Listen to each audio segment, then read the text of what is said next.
तो सबसे बड़ी चीज यही होती है कि हर आर्ट का एक सिग्नेचर होता है, हर आर्ट अपने आप में यूनिक होता है। आप है ना, अब मेरा पेंटिंग देख के पहचान नहीं जाओगे कि ना सीमा का बनाया हुआ। फिर राष्ट्रपति मैम भी इंदौर आई थी, तो मध्य प्रदेश शासन ने उनको दिया, तो मेरा आर्ट वर्क एक राष्ट्रपति भवन में भी लगा हुआ है। यहाँ के गवर्नर हाउस में भी मेरा आर्ट वर्क लगा हुआ है। तो ताड़ी के पेड़ का तुम्हारा शादी का क्या संबंध है?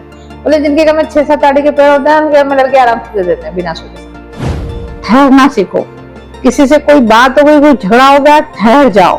कुछ काम कर रहे हो 5 मिनट रुक जाओ, बस ये थोड़ा सा देखिए स्टॉप लोगे ना अपने लाइफ में ना, तो ये आपके एक तो काम को ठीक कर देगा। कहीं झगड़ा भी हो रहा है ना, 2 मिनट का ब्रेक ले लोगे ना, तो आपका झगड़ा पता नहीं किस स्थिति में होगा, वो टल जाएगा।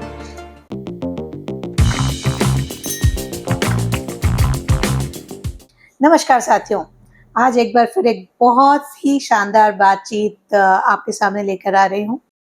आप जानते हैं डॉक्टर मनीषा गौर, मैं एक लाइफ कोच हूँ, मैं स्पीकर भी हूँ, क्योंकि आप लोगों ने मुझे स्पीकर बनाया है। आप मुझे सुन लेते हैं, मुझे अपने कार्यक्रम में बुला लेते हैं और हम बहुत सारी बातें करते हैं। मेरा काम यदि आप पूछते हैं तो यही है कि बात करें, क्योंकि बात निकलती है तो दूर तक जाती है। आज भी एक बहुत शानदार बातचीत हम ले जाएंगे। आप उसको कितनी दूर तक ले जाते हैं ये आपकी जिम्मेदारी है। यदि आप अपने राष्ट्र से प्रेम करते हैं और अपने लोगों से प्रेम करते हैं तो आज की बातचीत आपको बहुत अच्छी लगने वाली है। आज हम बात करने वाले हैं एडिशनल डीसीपी सीमा अलावा से। आपने जब ये सुना एडिशनल डीसीपी तो आपको ऐसे लगा होगा कि हम पुलिस के किसी बड़े अधिकारी से आज बात करने वाले हैं, लेकिन चाहे पुलिस के अधिकारी हों, चाहे कहीं के भी अधिकारी हों, हर किसी के अंदर एक दिल होता है, एक खूबसूरत सी आत्मा होती है और एक बहुत प्यारा सा मन होता है। तो आज हम एक ऐसी पुलिस अधिकारी से बात करने वाले हैं जिनके अंदर भी एक खूबसूरत मन तो है, एक बहुत प्यारा सा आर्टिस्ट भी है। ये आर्टिस्ट कहाँ से आया? क्योंकि पुलिस और आर्ट बिल्कुल अलग अलग चीज़ें हैं। ये कैसे साथ हुआ और इन्होंने क्या क्या अभी तक किया है, ये सब बात करेंगे। मेरे साथ बने रहिएगा। इससे पहले कि हम बातचीत को आगे बढ़ाएं, चैनल को सब्सक्राइब कर लीजिएगा, बेल आइकन को प्रेस कर लीजिएगा, क्योंकि यदि आप लाइक करते हैं, हमारे साथ बने रहते हैं, तो हमें मोटिवेशन मिलता है कि हम अच्छे अच्छे लोगों को आप तक लेके आएँ और आपकी ज़िंदगी में भी थोड़ा सा परिवर्तन लेके आएँ और हम सब मिलकर समाज को आगे बढ़ाएं, राष्ट्र को आगे बढ़ाएं। आप सबकी तरफ से स्वागत करती हूँ सीमा अलावा जी का, जो एडिशनल डीसीपी हैं और बहुत सारे पुलिस वालों को संभालती हैं। कहती हैं कि इनके अंडर में 6000 पुलिस ऑफिसर्स हैं जिनके बारे में सारी जिम्मेदारियां इनकी हैं। लेकिन आज हम एक आर्टिस्ट से बात करेंगे और पिथौरा एक कला का नाम है। कौन सा आर्ट है, कैसे, कहाँ से आया है, इसके लिए आपने क्या किया है, इससे बात करेंगे। तो पहला सवाल मेरा आपसे सीमा जी, एक पुलिस की जिंदगी में होके आपने कलाकार बनने के लिए कैसे सोचा, और वहाँ तक पहुँचने से पहले पहला एक और सवाल कि पुलिस बनने की प्रेरणा कहाँ से आई? जी नमस्ते, मैं सीमा अलावा, मैं एडिशनल डीसीपी हेडक्वार्टर हूँ। 27 ईयर्स का मेरा जॉब हो गया कंप्लीट। 98 में मैंने ज्वाइन किया था। कंटिन्यूस कैसे आई इस पुलिस में, ये थोड़ा सा वैसा क्वेश्चन है। मेरे पापा सेल्टेक्स में थे और चूंकि उनका था, उन्होंने पीएससी दिया था और वो चाहते थे कि मैं भी सिविल सर्विसेज क्रैक करूं। तो जब मैं 9th में थी तो मेरे पीएससी के सब्जेक्ट डिसाइड हो चुके थे, मुझे इस सब्जेक्ट में मुझे पीएससी देना है। और चूंकि बहुत पहले से गोल डिसाइड हो चुका था, इसलिए मेरा फर्स्ट अटेम्प्ट में मैंने पीएससी क्रैक भी किया। 21 साल 2 महीने की थी जब मैंने मध्य प्रदेश पुलिस में एज ए डीएसपी ज्वाइन किया। पुलिस एक ऐसा जॉब है कि जब आप उसमें आए हो तो आपके पास है ना सब कुछ है, समय नहीं है। मान सम्मान रुतबा हर चीज आपको मिलेगी वहाँ, बस समय की थोड़ी सी परेशानी है। महिलाओं के लिए थोड़ी सी और दिक्कत है, क्योंकि उनके पास फैमिली लाइफ भी उनकी हो जाती है, पारिवारिक जिम्मेदारी भी हो जाती है। तो आज भी मुझे लगता है कि मुझे पता ही नहीं पड़ा कि मेरे 25-26 साल मेरे जीवन के कहाँ निकल गए पुलिस में। थोड़ा सा इतना बिजी शेड्यूल होता है। और एक बहुत अच्छा डिपार्टमेंट जिसको बोलती हूँ कि आपके पास किसी की मदद करने के लिए सबसे पहला कोई अगर दरवाजा खटखटाते तो पुलिस का। तो मुझे पुलिस का जॉब इसलिए भी पसंद है, और चूंकि मेरा पहला जॉब है, मतलब मेरे इस डिपार्टमेंट में ही मैंने समझा सब कुछ, तो मुझे इसके अलावा मुझे कुछ पसंद आता भी नहीं है।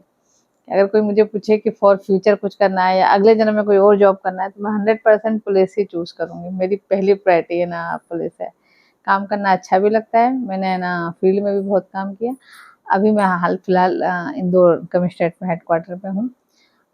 तो crime, criminal, law and order, VIP duties, ये सारे हमारे बेसिक काम होते हैं, जिसको मैं बहुत एंजॉय करती हूँ। और मुझे लगता भी है कि अगर हम किसी अपने काम को अगर जब एंजॉय करके करते हैं तो उसमें आपको सफलता मिलती ही है। देखिए, एक तो आश्चर्य इस बात पे, जनरली जब मैं पुलिस वालों से बात करती हूँ तो वो कहते हैं कि अब इस जन्म में बहुत हो गया, अभी अगले जन्म में तो कोई ऐसा काम मिल जाए कि थोड़ा शांति से हम जिंदगी निकाल पाए। आपने कहा कि अगले जन्म में आपको भी पुलिस ही बनना है।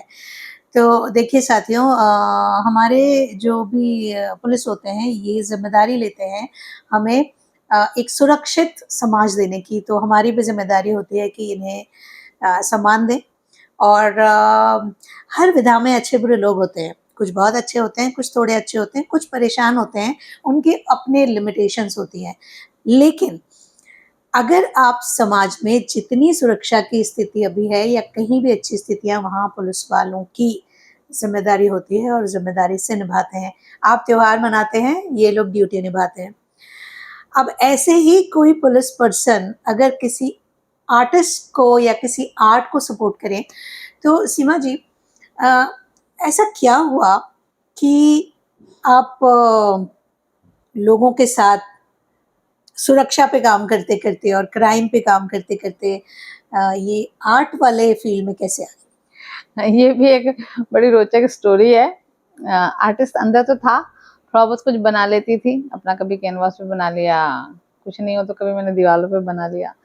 थोड़ा सा आर्ट अंदर था, आर्टिस्ट अंदर था, काम तो कर ही रहे थे, पर ऐसा कोई बहुत ऐसा प्रोफेशनली किसी पर्टिकुलर किसी एक विधा पे काम नहीं किया था। मैंने सब बनाया, मैंने एब्स्ट्रैक्ट बनाया, मैंने केरला म्यूरल बनाया, मैंने वर्ली बनाई, है ना, मैंने गोंडी आर्ट बनाया, मैं सारे पे कर लेती थी, जो जैसा अच्छा लगा वैसा बना लिया। क्योंकि प्रोफेशन नहीं था पुलिस में, वैसे ही अपने पास टाइम नहीं था, थोड़ा बहुत शौक से जो घर में दीवारें वीवारें पोती, कभी कुछ शौक से कुछ बना लिया, ऐसा करते थे। हुआ ये कि जब मेरा अलीराजपुर पोस्टिंग था, तो मैं कट्ठीवाड़ा नाम की जगह है, वहाँ हमारा ट्रिपल मर्डर हुआ था, तो उसके स्पॉट पे मेरा जाना हुआ। मैंने 7 साल ट्राइबल अलीराजपुर डिस्ट्रिक्ट में काम किया है, झाबा में और अलीराजपुर में। वहाँ एडिशनल एसपी भी रही हूँ मैं, वहाँ डीएसपी एजेके भी रही हूँ, और बहुत 2012 में रही। उसके बाद अगेन सेकंड बार पोस्टिंग हुई है, जब मेरे हस्बैंड सीजीएम झाबा बने, तब मैं झाबा पोस्टिंग हुई, उसके बाद फिर मेरा अलीराजपुर पोस्टिंग हुआ। मैंने बहुत समय निकाला। तो जब आप ये बोल रहे हो ना कैसे आई, तो गए, नौकरी करी, अपना काम किया, वो सब अपनी जगह ठीक है। एक ट्रिपल मर्डर के स्पॉट पे जाना हुआ था, तो वहाँ क्या हुआ कि एक बहुत बड़ी वॉल पे पेंटिंग बनी हुई थी, पिथौरा, पिथौरा बाबा जिसको बोलते हैं। अब ट्रिपल मर्डर था, जाना जरूरी था, तो अपना थोड़ा काम वाम करके आप जनरली जाते हैं गाँव में, तो टीम अपना काम करती है, आप थोड़ा सा बात करते हो, समझते हो कैसे हुआ क्या हुआ। थोड़ा सा हमारा लैंग्वेज का भी इशू था हमारे लिए, क्योंकि एकदम से ना समझ तो पा रहे थे, लेकिन हम अपनी चीज़ एक्सप्लेन नहीं कर पा रहे थे।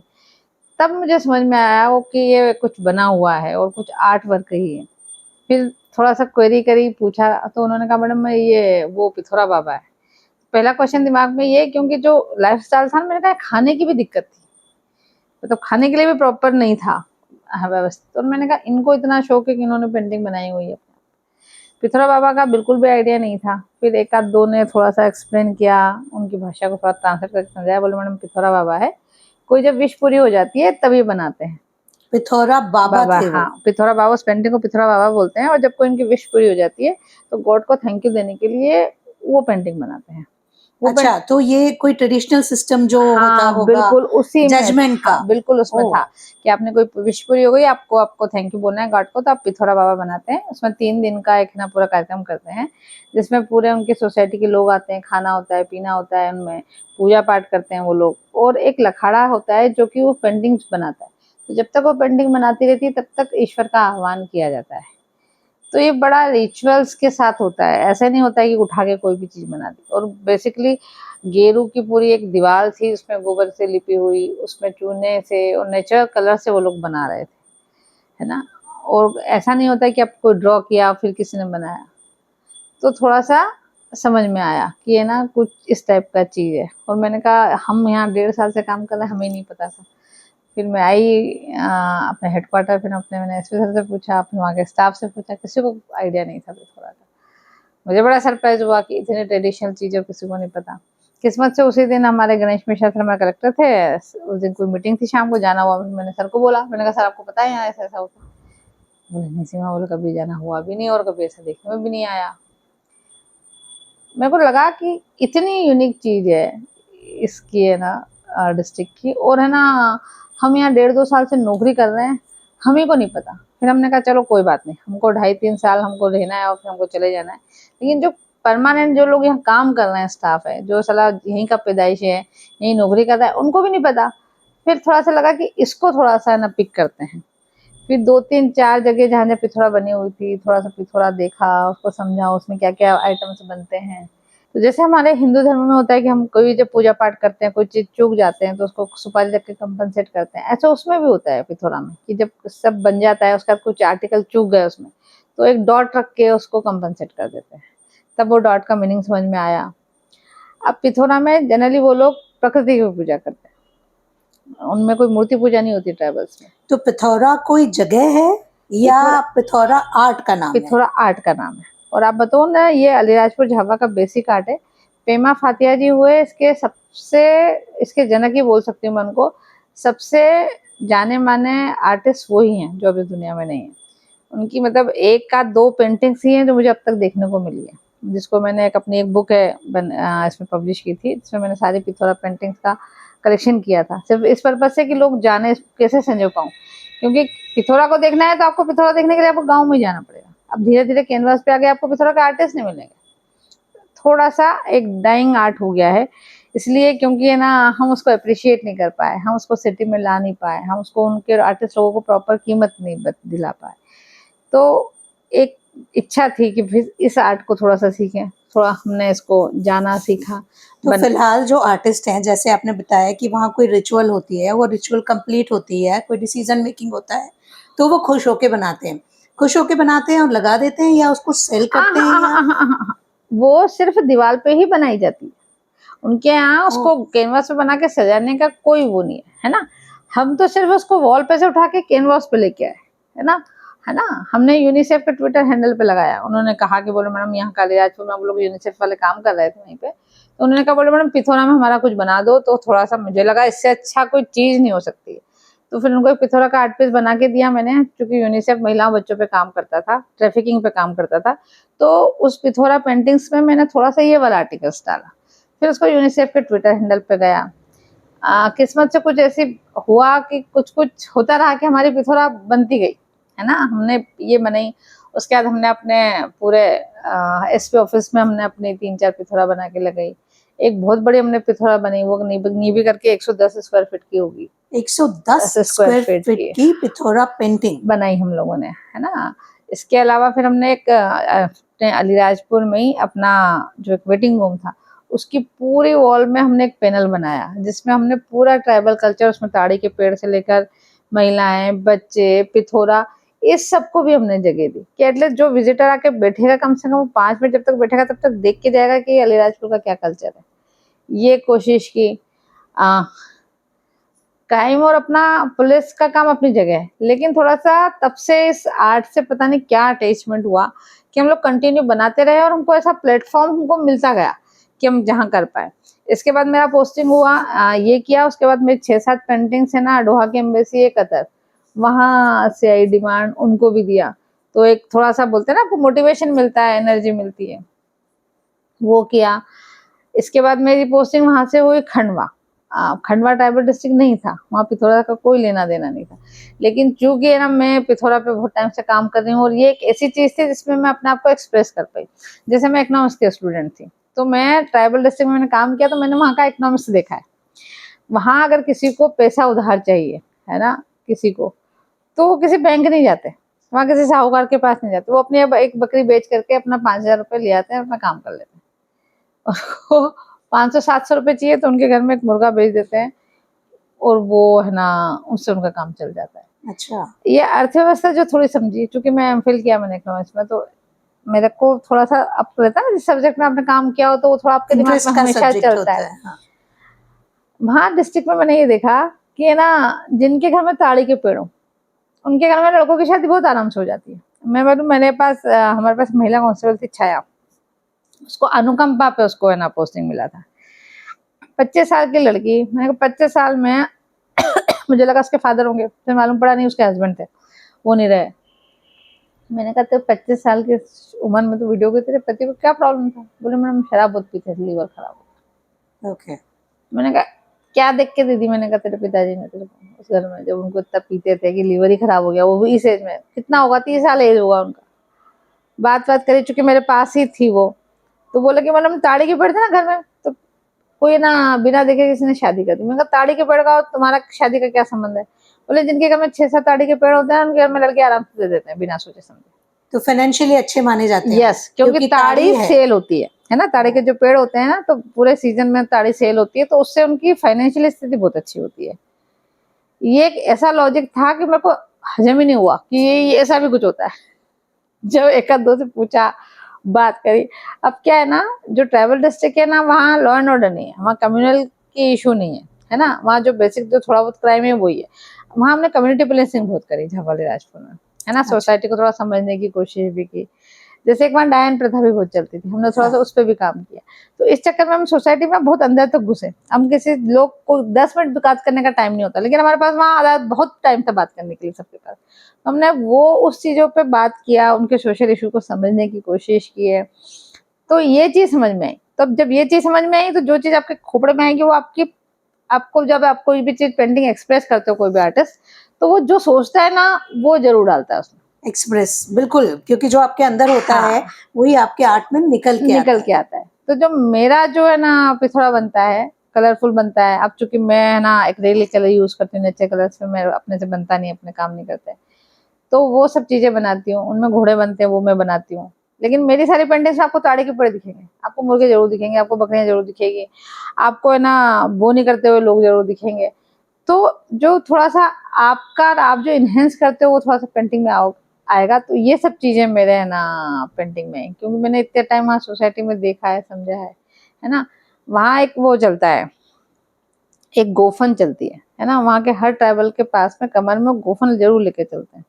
वो इसलिए लेके चलते हैं कि दूर से भी उनके खेत में अगर कोई दिख जाएगा तो गोफन से उसको भगा लेंगे वो, एक चीज।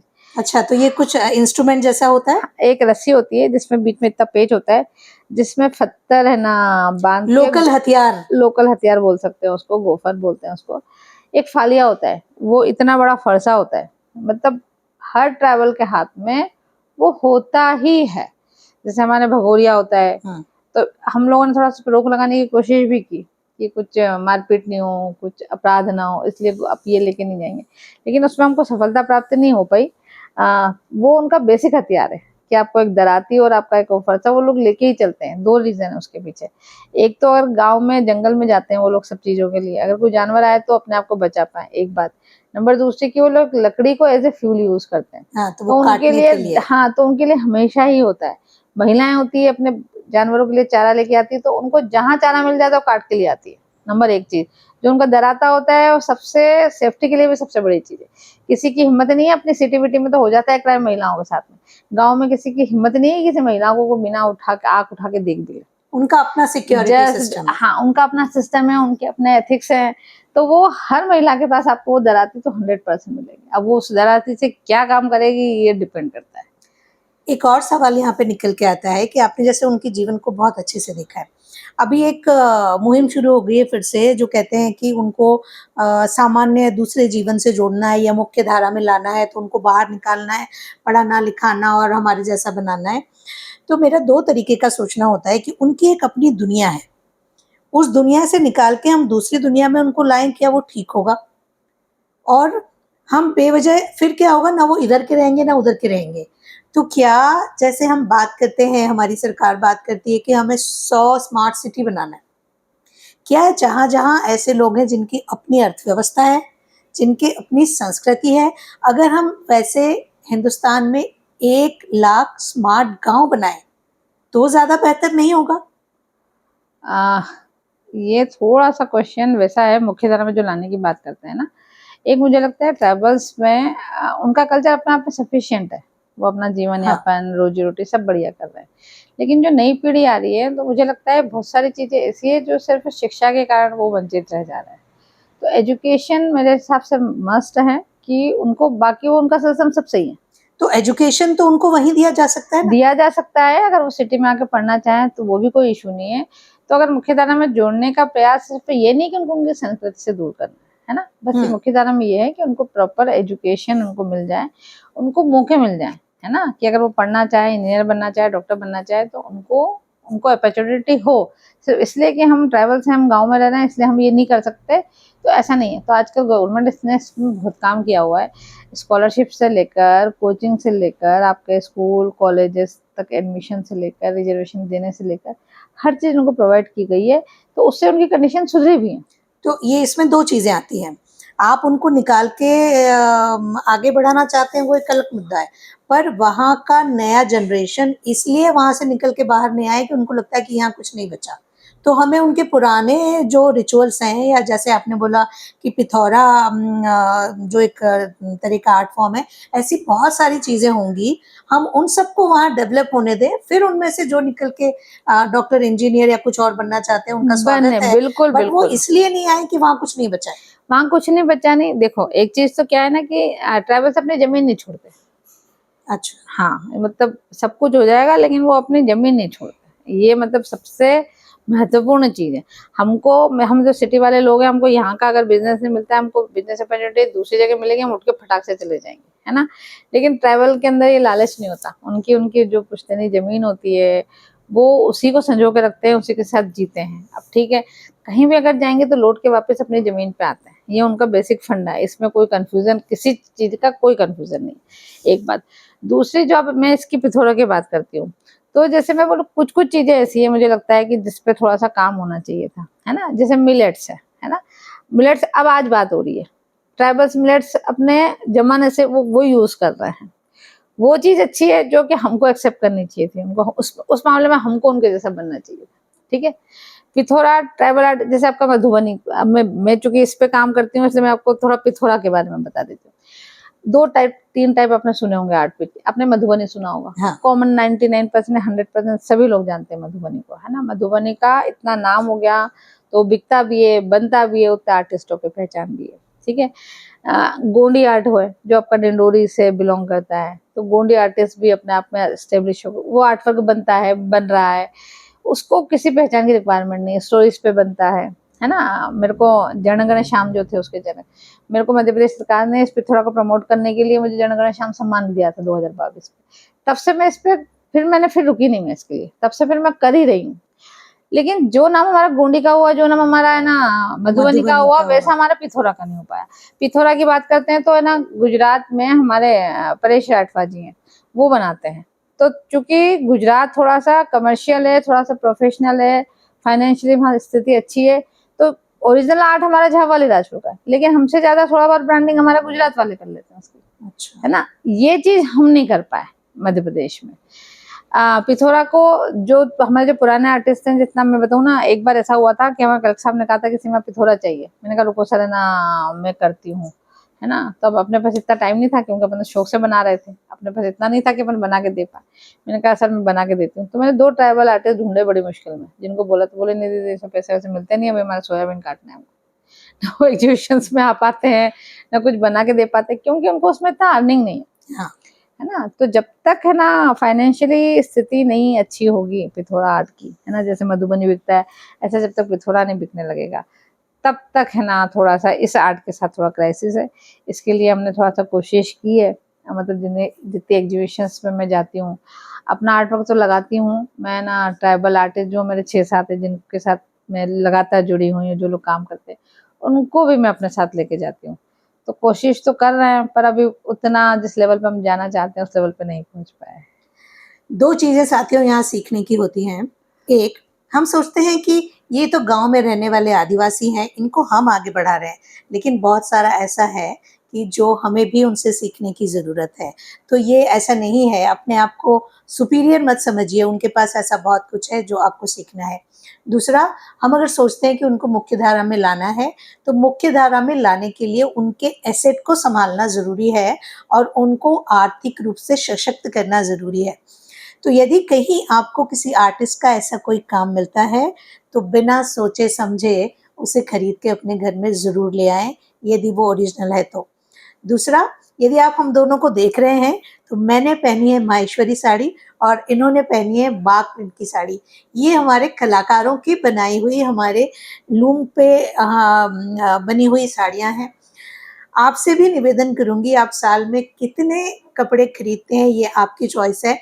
2 जोड़ी कपड़े ऐसे ज़रूर खरीदें जो किसी न किसी बुनकर ने अपने हाथ से, अपनी मेहनत से बनाए हों, क्योंकि ये हमारे लोग हैं। यदि हम इनको जीविका नहीं देंगे, यदि ये इकोनॉमिकली स्ट्रांग नहीं होंगे, तो हम हमारे देश को न जाने कहाँ ले जाएंगे, लेकिन अपना जो एसेट है, अपना जो ओरिजिनल स्वरूप है, वो धीरे धीरे खत्म हो जाएगा। तो मेरा निवेदन पहला कि आप 2 कपड़े ऐसे ज़रूर खरीदें, 2 जोड़ी कपड़े सिर्फ, जो आपके किसी बुनकर ने बनाए हों।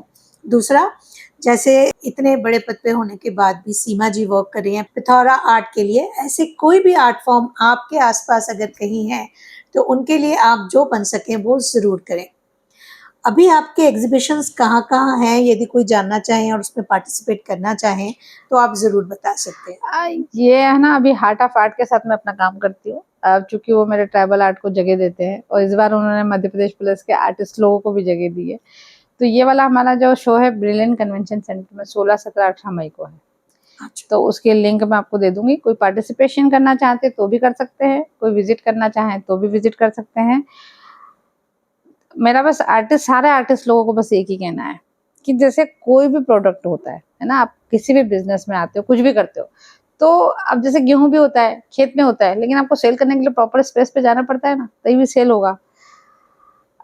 कोई ब्रांड लेना है, कोई अच्छी चीज़ लेना है, तो अच्छी जगह पे भी जाना पड़ेगा। ऐसे ही आपका आर्ट वर्क भी ऐसा होता है। जब तक आर्ट का सबसे पहला धर्म ये है कि आप उसको डिस्प्ले करो। बना के हमने अपने घर में लगा लिया तो कोई वो नहीं, शौक से एक आध पीस बना लिया ठीक है, लेकिन आप आर्टिस्ट हो, आप चाहते हो कि लगातार बने रहें, आपका काम एप्रिसिएशन हो जाए, तो जब तक आप सही जगह जाओगे नहीं ना, तब तक आपको देख नहीं पाओगे उसको। तो इसलिए इसमें एक चीज़ और मुझे लगता है कि मुश्किल आती है कि आर्टिस्ट कहते हैं ना, कलाकार मूडी होता है। हाँ, मन हुआ तो गए, नहीं हुआ तो नहीं, हम तो यहीं खुश हैं।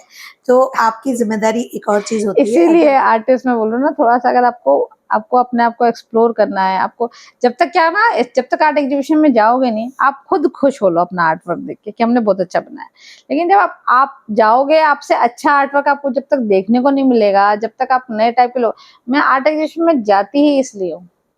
मेरा तो आर्ट वर्क जो मैं बनाती हूँ, मेरा टिपिकल टाइप का काम है, मैं उससे बाहर नहीं जाती, मैं उस बहुत टाइम से वो कर रही हूँ। लेकिन जब मैं देखती हूँ ना कि कितने बड़े-बड़े आर्टिस्ट हैं, एक मैं जयपुर में एक नवीन शर्मा जी हैं, उन्होंने एक रामायण बनाई है, उसमें 5 लाख बार है ना श्री राम लिखा हुआ है, पूरे भगवत है ना उसके ऊपर। क्या बात! उसको मैग्नीफाइंग ग्लास से देखना पड़ता है। अगर मैं गई नहीं होती एग्जीबिशन में तो मैं कभी सोच भी नहीं पाती कि है ना आपके इंडिया में इतना अच्छा आर्ट वर्क है। मधुबनी और आपका है ना, मधुबनी के बहुत अच्छे आर्टिस्ट मैंने देखे हैं। लोक कलाएँ जो मैंने कभी आज तक सुनी नहीं थी, वो सारा आर्ट वर्क पीस मैंने वहाँ देखे हैं। तो जब तक आप देखोगे नहीं, किसी नए आर्टिस्ट से मिलोगे नहीं, तब तक एक्सप्लोर नहीं करोगे, तब तक कुछ नहीं होता। तो मेरा बस सभी आर्टिस्टों से कहना है कि सबसे पहला काम है कि अपने आर्ट को एग्ज़िबिट करना है ना चालू करो। मैं ये नहीं बोलती हूँ सिर्फ हमारे एग्जीबिशन में आओ, आपको जहाँ मिलता है। मैं सिर्फ इन लोगों के साथ इसलिए जुड़ी हूँ क्योंकि अब थोड़ी-सी दोस्ती हो गई, बहुत टाइम से इन लोगों के साथ आर्ट अपना डिस्प्ले कर रही हूँ। मेरे को भारत भवन में एक मौका मिला, तो मैंने भारत भवन में 36 ट्राइबल आर्टिस्ट आए थे, जो छत्तीसगढ़ के और मध्य प्रदेश के थे। उन्होंने सडनली एक दिन पहले मेरे को बोला कि सीमा तुम ट्राइबल आर्ट बनाती हो, अपना आर्ट वर्क लेके आ सकती हो। मैंने कहा 100% आऊँगी सर। मेरी एक्चुअली सारी पेंटिंग्स है ना बैंगलोर थी, मैंने फ्लाइट से बुलाई और मैंने अपना आर्ट वर्क डिस्प्ले किया। तो ऐसा नहीं है, आपको जहाँ जगह मिले आप वहाँ आप अपना आर्ट वर्क डिस्प्ले करो, क्योंकि जब तक आप डिस्प्ले नहीं करोगे, नंबर 1 चीज़, जब तक आपका आर्ट वर्क जाएगा नहीं, है ना? जब तक आपका आर्ट वर्क सेल नहीं होगा तब तक मोटिवेशन नहीं आएगा, है ना? बेचना कोई बहुत बड़ी बात नहीं होती, लेकिन बनते रहना बड़ी बात होती है ना? तो कोई भी अगर आर्ट पीस बना रहे हो तो अब लगातार जब तक आप बनाते नहीं रहोगे तब तक उसके काम में और सुधार आएगा नहीं, है ना? तो यदि आप आर्टिस्ट हैं और ईश्वर ने आपको एक कला देके भेजा है, तो आपकी ज़िम्मेदारी ये भी है कि उस कला को आप तक ख़त्म नहीं होने देना है, उसको आगे बढ़ाना है, अगली पीढ़ियों तक पहुँचाना है और उसके लिए ज़रूरी है कि ज़्यादा से ज़्यादा जगह वो डिस्प्ले हो। तो एक ये जो कहते हैं ना कि कलाकार मूडी होता है, तो इस मूड से बाहर निकलना पड़ेगा, क्योंकि कलाकार की ज़िम्मेदारी समाज के प्रति भी होती है और बिल्कुल। आपकी जो कला है उसके प्रति भी है। तो यदि आपको कोई अच्छी सी कला या अच्छे से टूल या अच्छे से स्किल से नवाजा नवाजा गया है तो आपकी जिम्मेदारी और बढ़ जाती है समाज के प्रति और अपने लोगों के प्रति। तो बिल्कुल। सारे कलाकार थोड़ा सा एफर्ट लगाएं।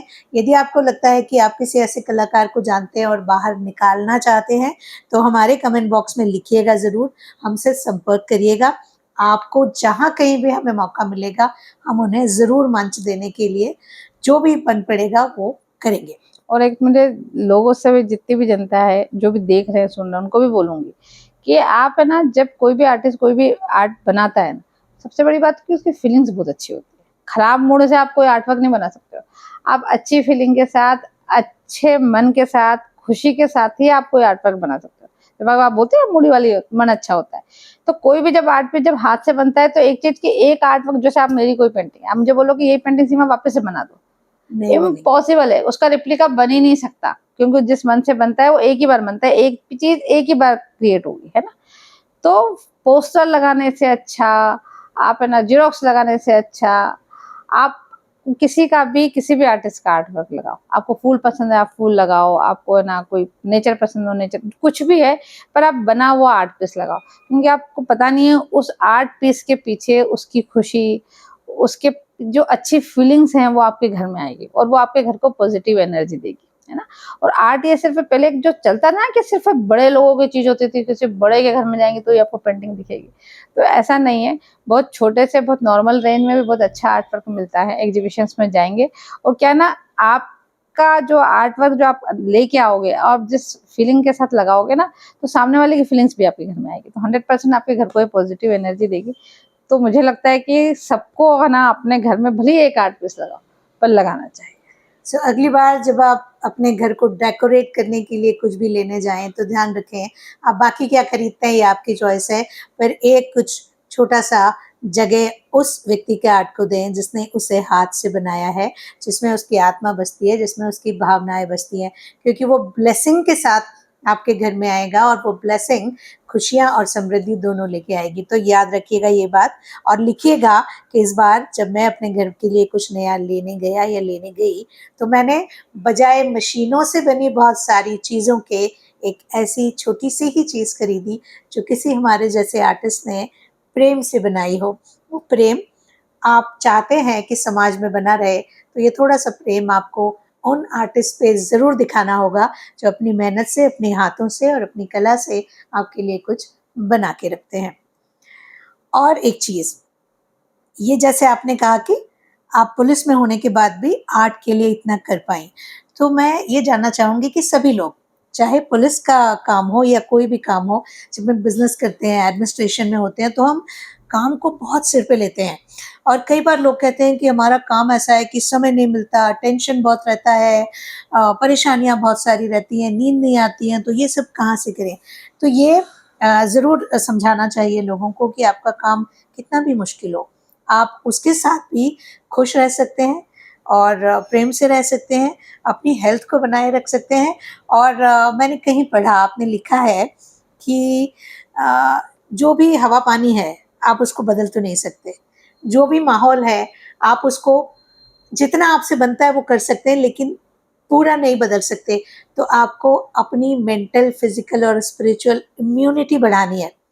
तो उस इम्यूनिटी को बनाने के लिए आप क्या कर सकते हैं? आपको डांस अच्छा लगता है वो करें, आपको कला अच्छी लगती है आप वो करें, आपको कुकिंग अच्छी लगती है वो करें, आपको मित्र अच्छे लगते हैं वो करें, आपको कोई लोकगीत गाना अच्छा लगता है वो करें, आपको ढोलक बजाना अच्छा लगता है वो करें, कोई पुराने आपके मंजीरे आपको लगता है दोस्तों के साथ बैठ के मंजीरे बजाएंगे वो करें। तो इस पे ज़रा आप कहेंगी तो ज़्यादा असर पड़ेगा, क्योंकि ये जो इम्यूनिटी है ये ब्रेक होती है तो वर्क लाइफ बैलेंस खत्म होता है। बिल्कुल सही बात है। जैसे हमारा जो पुलिस का काम है ना, थोड़ा-सा हमारा काम थोड़ा-सा नेगेटिव है, जिसको मैं समझती हूँ। नकारात्मकता थोड़ी-सी ज़्यादा आती है, क्योंकि हम दिन भर क्राइम और क्रिमिनल्स के बीच में रहते हैं। हर व्यक्ति को हमको रोकना ही है, हम कुछ पॉजिटिव काम नहीं करते। हमारा सब, और हमारा जो काम पाला भी पड़ता है ना, वो ऐसे लोगों से पड़ता है जो कि ना सोसाइटी के विघ्न संतोषी लोग होते हैं। अपराधी। तो कहीं न कहीं आपके माइंडसेट पे असर पड़ता ही है, आपका वे ऑफ टॉकिंग थोड़ा-सा वैसा हो जाता है। लेकिन ऐसा नहीं है कि आप उनके साथ में रहोगे तो आप वैसे हो जाओगे, है ना? आप अपना जो इन्हेंस है वो आप हर जगह आप बिखेर के आओगे। मैं पुलिस में थी, मैं ना पुलिस में काम कर ही रही थी, लेकिन मेरी लैंग्वेज पे मुझे कभी फ़र्क नहीं पड़ा, है ना? क्योंकि वो आपके अंदर इनबिल्ट है, आप जिस वर्क एटमॉस्फेयर में रहते हो वैसा आप बन नहीं जाते। लेकिन फिर भी अपने आप को पॉजिटिव रखने के लिए लाइफ में जो आपका मतलब पुलिस में जब काम करते हैं और अपनी लाइफ में हमेशा एक जैसा समय नहीं चलता, कभी भी आपके समय में बुरा समय भी आता है, अच्छा समय भी आ जाता है, कभी कभी डिप्रेशन जैसा भी हो जाता है ना, कभी आप लो भी फील करते हो। तो जब ये सब चीजें होती है तो आप इनसे बाहर निकालने के लिए अपने आप को, आपके पास कुछ ना कुछ आपके पास होना चाहिए, जो मैं समझती हूँ। साथियों, काम करना हम सबके लिए ज़रूरी है और हम खुश होते हैं कि हमारे पास काम है। सीमा जी, काम का होना ज़रूरी भी है और काम नहीं होता तो लोग परेशान भी होते हैं। लेकिन काम के साथ ही आप खुद को खुश कैसे रखें और समाज के लिए कुछ कैसे कर पाएँ, ये काबिलियत हो पाना बड़ी बात है। तो पुलिस जैसे महकमे में होके आप ये कर पाईं, बाकी लोग अपने-अपने काम के साथ ये भी कर पाएँ, तो कुछ ऐसा उनके लिए कहिए कि वो लोग भी कितना भी जब आप कोई भी काम करते हैं तो किसी तरह का तनाव आता ही है। काम का प्रेशर होगा, काम पूरा नहीं हुआ होगा या कुछ भी, उसके साथ ही ज़िंदगी जीना है, खुश होके जीना है और कुछ ना कुछ ऐसा करना है कि आप जस्टिफ़ाई कर पाएँ at the end of life कि मैंने कुछ अच्छा समाज के लिए किया। तो क्या कहेंगी आप? पुलिस का जॉब ऐसा है, हमारा मैम टास्क ओरिएंटेड नहीं होता। एक होता है ना, एक टारगेट आपका हो गया, आपका खत्म, है ना? पुलिस के टारगेट्स कभी आज तक खत्म हुए ही नहीं है ना? आपका एक त्योहार खत्म नहीं होगा, आपका दूसरा त्योहार हो जाएगा। एक आपने क्राइम इन्वेस्टिगेशन करके उसको है ना फ्री किया, डिटेक्ट किया, आपका अगला क्राइम हो जाएगा। तो पुलिस का काम है ना, एक तो और सबसे बड़ी बात है कि अगर आप ऐसा है कि थाने में कोई क्राइम नहीं हो रहा, तो आप ये नहीं कर सकते कि थाने में ताला लगा के चले गए, अभी छुट्टी है, अभी कोई काम नहीं है ना? तो हमको 24 आवर्स हमको उपस्थित रहना, हमारे लिए सबसे बड़ा काम वही है। तो ये वर्किंग कल्चर हमारा बदलेगा नहीं, है ना? ना आज बदलेगा, ना कल बदलेगा, ना फॉर फ्यूचर, तो हमारे काम बढ़ने ही हैं। जैसे-जैसे कम्युनिटी बढ़ रही है, क्राइम्स के वेरिएशन आ रहे हैं, जैसे पहले साइबर क्राइम हमारा पार्ट नहीं था, अवेयरनेस हमारा पार्ट नहीं था। लेकिन ये अब सबसे ज़्यादा काम वही हो रहा है हमारा, है ना? जो साइबर क्राइम पहले नहीं था। तो वैरायटी ऑफ क्राइम धीरे-धीरे चूँकि बढ़ रहा है, तो मेरे को नहीं लगता कि हमारे काम कभी कम होने वाले हैं। हमारे पास कभी कोई पुलिस वाला नहीं बोल सकता कि मेरे पास समय है। तो लेकिन हमको इसी 24 घंटे, आपको भी 24 घंटे, हमको भी 24 घंटे, सचिन तेंदुलकर के पास भी 24 घंटे थे, लता मंगेशकर के पास भी 24 घंटे थे। लेकिन वो आए ना ऊपर, तो आपको बस उसी 24 घंटे में, क्योंकि ईश्वर ने समय सबके लिए बराबर बनाया है, आप उसको कैसे मैनेज करोगे, कैसे यूटिलाइज़ करोगे, कैसे आप उसके लिए अपने लिए कोई समय निकालोगे। मैं ये नहीं बोलती हूँ कि कोई सारे पुलिस वाले आर्टिस्ट बन सकते हैं। जिसको कलर अच्छा लगता है वही कलर करेगा, है ना? हमारे यहाँ कुछ होते हैं जिनको जिमिंग का बड़ा शौक होता है ना? कुछ अपनी हेल्थ पे बहुत अच्छा ध्यान रखते हैं। हमारे यहाँ बहुत अच्छे कुछ-कुछ सिंगर भी हैं, ठीक है? हमारे कुछ साहित्यकार भी हैं।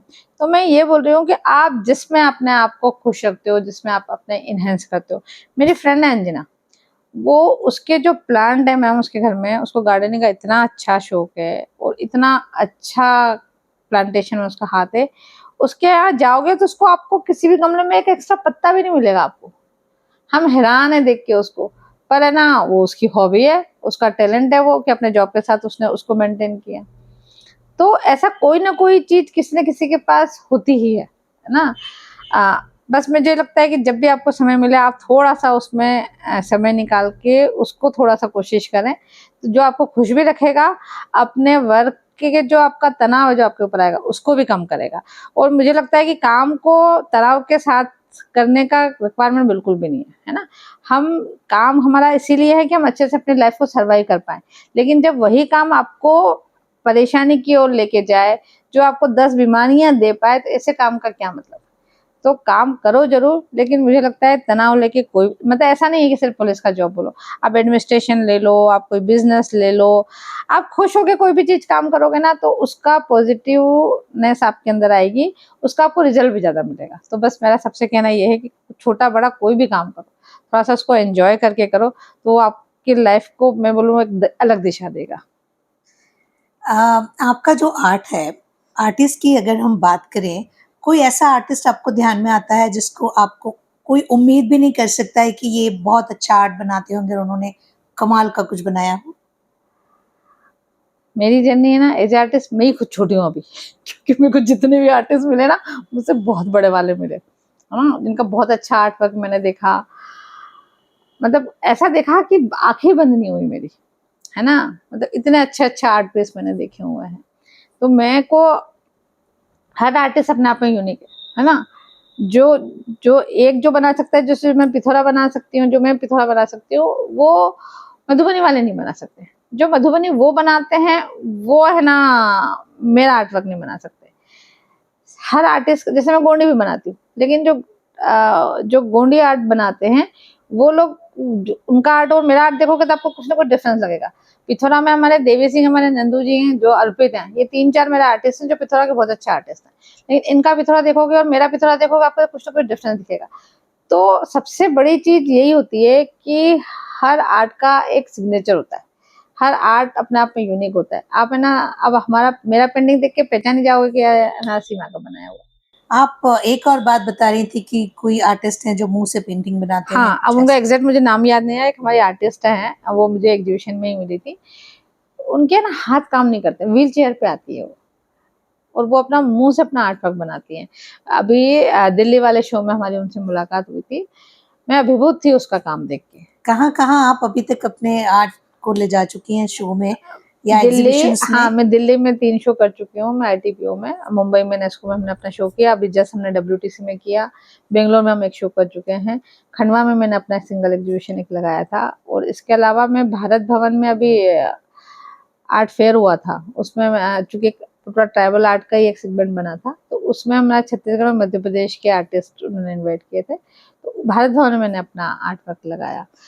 मेरा एक आर्ट वर्क, मैं अभी राष्ट्रपति मैम भी इंदौर आई थी, तो मध्य प्रदेश शासन ने उनको दिया, तो मेरा आर्ट वर्क एक राष्ट्रपति भवन में भी लगा हुआ है। क्या यहाँ बात के है। गवर्नर हाउस में भी मेरा आर्ट वर्क लगा हुआ है। मेरे वो लोग का एक तो ग्वालियर के ऑफिस है, फिर हमारा CBI का ऑफिस है दिल्ली में। तो ऐसे कुछ कुछ जो सरकारी संस्थान है ना, जहाँ पे थोड़ा बहुत अपना, जो अपने को पहचानते हैं, या जहाँ मेरा थोड़ा सा अप्रोच था, वहाँ मैंने इस ट्राइबल आर्ट को जरूर डिस्प्ले किया है। उसके पीछे इंटेंशन सिर्फ इतना ही है कि इस आर्ट को, वर्क को देख के कोई मोटिवेट हो और कोई ट्राइबल आर्ट को प्रमोट करे, बस यही इच्छा शक्ति है। पुलिस वालों के घर में जो चीज देखने हम जाते हैं जिससे उनको सम्मान मिलता है, या वो सोचते हैं कि उनको सम्मान मिला है, आपको मेडल्स मिलेंगे या वो मेडल डिस्प्ले करके बाकी जगहों पे भी मिलेंगे। क्या आपने ऐसा सुना है कि कोई ये सोचे कि मेरा आर्ट वर्क कहीं लगा हो और उससे पुलिस की पहचान हो? साथियों, ये हम सबके लिए सीखने की बात है कि हमारी पहचान हमारे काम के अलावा हमारे चरित्र से, हमारे स्पिरिचुअल इंक्लिनेशन से और उन सब चीज़ों से हो जो हमारे अंदर हैं, और हमने उससे समाज को भी कुछ दिया है और पहले खुद को खुश रखा है। क्योंकि ज़िंदगी में सब कुछ ज़रूरी है, लेकिन खुश रहना और स्वस्थ रहना दोनों ज़रूरी है। यदि आप खुश रहने का ऐसा कोई तरीका ढूँढ लेते हैं जो सीमा जी के पास है, तो आप स्वस्थ अपने आप हो जाएँगे, क्योंकि खुशी आपको हेल्थ के रास्ते में जाने के लिए तैयार खड़ी मिलती है, और आप खुशियों के रास्ते से जाते हैं तो हेल्थ अपने आप आती है। जो आज सबसे बड़ी हमारी समस्या है कि हम बीमार जल्दी पड़ते हैं, हमारी इम्यूनिटी वीक होती है, तो आज आपको एक और तरीका मिला है अपनी इम्यूनिटी को स्ट्रॉन्ग करने का, अपने हैप्पीनेस को बढ़ाने का। और हम आपके लिए सीमा जी जैसे बहुत सारे लोगों को लेकर आए, इसलिए आपके समर्थन की और सहयोग की ज़रूरत हमेशा पड़ती है। पहला समर्थन कि आप सब्सक्राइब करें, बेल आइकन प्रेस करें और लाइक करें, जिससे हम ऐसे और सारे लोगों को आप तक लेके आए। दूसरा, यदि आप ऐसे किसी आर्टिस्ट को जानते हैं जो आर्टिस्ट दिखते नहीं हैं, पुलिस वाले दिखते हैं, कलेक्टर कमिश्नर दिखते हैं, बिजनेसमैन दिखते हैं, एक्टर्स दिखते हैं, पर उनके अंदर एक शानदार सा आर्टिस्ट है, तो हमें ज़रूर लिखिएगा, हम उनको लेके आएंगे। जो नया यूथ है हमारा, वो क्या करे कि कहीं ना कहीं किसी आर्ट से जुड़ा रहे, क्योंकि उनका मसला ये होता है कि पढ़ाई से टाइम नहीं है, पढ़ाई के बाद कहीं प्लेसमेंट हो गया तो नौकरी से टाइम नहीं है, और बिजनेस भी करते हैं तो इस तरीके से करते हैं कि कोई 12 बजे आ रहा है, 1 बजे आ रहा है, कोई रात भर लगा हुआ है, तो वो कैसे समय निकालें उस तरह की चीज़ों के लिए जैसे एक आपके पास है? देखो, जो समय की बात है ना, जो नई वाली पीढ़ी है, इनको तो सबसे बोलते हो जहाँ वहाँ रुकना सीखो। मतलब इतने स्पीड में है ये लोग, है ना, और स्पीड में ऐसे नहीं है कि दौड़ना है, मोबाइल पे दौड़ना है, सोशल मीडिया पे दौड़ रहे हैं, फेसबुक पे दौड़ रहे हैं, इंस्टा पे दौड़ रहे हैं, इनको धीरज इनकी लाइफ में है ही नहीं। मैं थोड़ा-सा अदरवाइज़ लगेगा नई पीढ़ी को, लेकिन है ना सारे सबकी यही हाल है, सारे बच्चों के। क्या है ना, पेशेंस नहीं है। पहले हमने हमने अपने अपने ज़माने में देखा है कि बुज़ुर्ग बैठे थे, बिना काम के भी वो बैठे रहते थे। जब हम बैठते हैं बिना मोबाइल के, बिना सोशल मीडिया के, बिना उसके, तो आपके दिमाग में थॉट प्रोसेस आती है ना? जब तक आप वेले नहीं रहोगे, खाली नहीं रहोगे, तब तक आप है ना कुछ सोचोगे नहीं, क्योंकि आप है ना जैसे ही आप फ्री हो, आप फटाक से अपना मोबाइल करा के रील देखने लगते हो। आप अगर बस में हो, आप ट्रेन में हो, आप कहीं भी हो, है ना? मैं ना जाती हूँ अपनी गाड़ी में, तो मेरे को जो बाइक पे जो पीछे बैठे हुए हैं ना, वो भी मोबाइल चलाते हुए मुझे दिखते हैं। भैया पता नहीं कौन सा करोड़ों का बिज़नेस ना चल रहा है कि वो वहाँ पे भी सब्र नहीं है। जैसे ही है ना आपकी गाड़ी रुकेगी रेड लाइट पे, है ना? वहाँ फटाक से निकाल के सबसे पहले चेक करोगे। मैं मन में सोचती हूँ कि इनका कितना बड़ा काम है जो बिना मोबाइल के, इससे पहले भी मोबाइल नहीं था, चल रहा था ना। तो ये इस वाले कल्चर ने है ना, थोड़ा-सा मुझे लगता है कि यंग जनरेशन है, इसको थोड़ा-सा ब्रेक लेना चाहिए। बोलते हैं ना उपवास वाली बात है, तो मैं एक जाएगा ज़माना, देखना जितने हम डिजिटल उपवास करेंगे, आएगा समय। क्योंकि हमारा जो ये जो विज़न है, हमको जो सोच, जब तक थॉट प्रोसेस नहीं आएगा तब तक आप कुछ आर्ट पीस बन ही नहीं सकता। आपको मैं बोल रही हूँ ना, जैसे मैं कैनवास रखती हूँ ना, मैं 3 दिन तक खाली कैनवास को पीछे बैठ के चाय पीती रहती हूँ उसके सामने खड़े रह के, कि भैया मैं इसके ऊपर क्या बनाऊँगी, है ना? कोई आर्ट पीस ऐसे ही नहीं बनता, मतलब जब तक 4 बार देखोगे नहीं, सोचूँगी नहीं, विचार नहीं आया। अभी मेरे को समुद्र मंथन बनाना है। अभी समुद्र मंथन मेरे पिथौरा में कैसे बनेगा? मेरे मेरे आर्ट में उसको मैं कैसे डिस्प्ले कर पाऊँगी? मेरे को अभी ये 8 दिन से मेरा वही प्रोसेस चल रहा है। जब तक क्या है ना, जब तक आप सोचोगे नहीं तब तक आप उसको इम्प्लीमेंट नहीं कर पाओगे। और ज़रूरी नहीं है सिर्फ़ आर्ट पीस आपको बनाना है। आपको कोई अपना है ना एक्सपेरिमेंट करना है, आपको अपने बिज़नेस में, आपको अपने करियर में आगे जाना है। क्योंकि क्या होता है, कोई भी एग्ज़ाम होती है ना? आपकी कोई भी एग्ज़ाम रील देख के या इंस्टा पे, कंप्यूटर पे नहीं होती। आपको कागज़ से पेपर पे लिख के ही आना पड़ेगा 3 घंटे, तभी आप कोई भी एग्ज़ाम पास करके कहीं अचीवमेंट कुछ कर पाओगे।